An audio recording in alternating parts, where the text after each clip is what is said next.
Ces étudiants de l'Université générale Lansana Conté font partie de ceux qui veulent faire le master.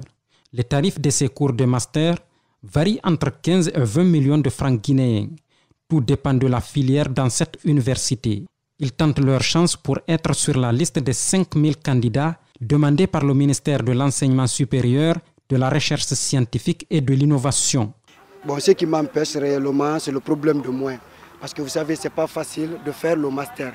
Le coût est élevé, on demande à 16 millions, à 18 millions, ça dépend des départements. Le fait que l'État, n'est-ce pas, a occasionné certains étudiants de faire le master, je profite de l'occasion de faire ensemble le master avec eux. Le vice-recteur chargé de la recherche de la dite université ne reste pas indifférent face aux propos de ses étudiants. Faculté des sciences économiques, nous avons 23 millions. Et si vous prenez faculté de lettres, sciences sociales, si nous prenons sciences sociales, on a 18 millions. Et on ne parlera pas de l'Occident où un master coûte 4 000 à 5 000 euros. Ça va faire 50 millions de francs guinéens à 100 millions de francs guinéens pendant 2 ans. Cet enseignant-chercheur appelle l'État à s'engager à accompagner les 15 premiers dans les universités pour accéder au master ou tenir des concours pour sélectionner les meilleurs. Lorsqu'on se met par exemple d'accord sur le principe que ceux qui sont méritants, les 15 premiers sur la base de critères de moyenne, puissent d'office accéder au master, ça permettrait sur la base du mérite d'encourager les gens donc à avoir des études approfondies. La seconde chose aujourd'hui, c'est peut-être de faire des concours aussi. Concours pour une catégorie de gens que l'État puisse par exemple prendre le tiers. Depuis 2017, le ministère de l'Enseignement supérieur, de la Recherche scientifique et de l'Innovation facilite à 50 000 étudiants dans toutes les universités guinéennes d'accéder au master selon le secrétaire des syndicalistes de l'université de Sonfonia.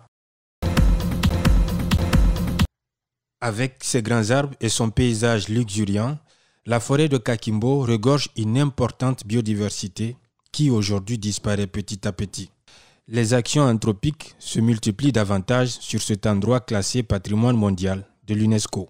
Il y a une très grande occupation anarchique et surtout des activités qui se passent là qui ne vont pas dans le bien de la forêt surtout. Si vous allez de ce côté, vous verrez par exemple qu'il y a des cabarets où on vend de n'importe quoi et c'est pas bien pour la forêt, ces activités pareilles. En plus du dépotoir d'ordures à la rentrée de Kakimbo, une bonne partie de cette forêt est occupée par des mécaniciens.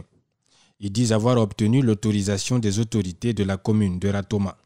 Non, nous on est arrivé ici dans l'autorité de la commune. C'est la commune qui nous fait assis ici là, depuis 2014 jusqu'à maintenant là.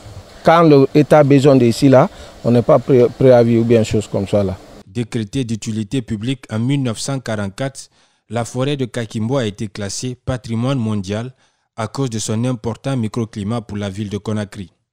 Pour préserver cet acquis, certains occupants disent s'investir dans la préservation de ce site. Nous combat, c'est pour préserver la forêt là, pour ne pas que le fait se produise ici.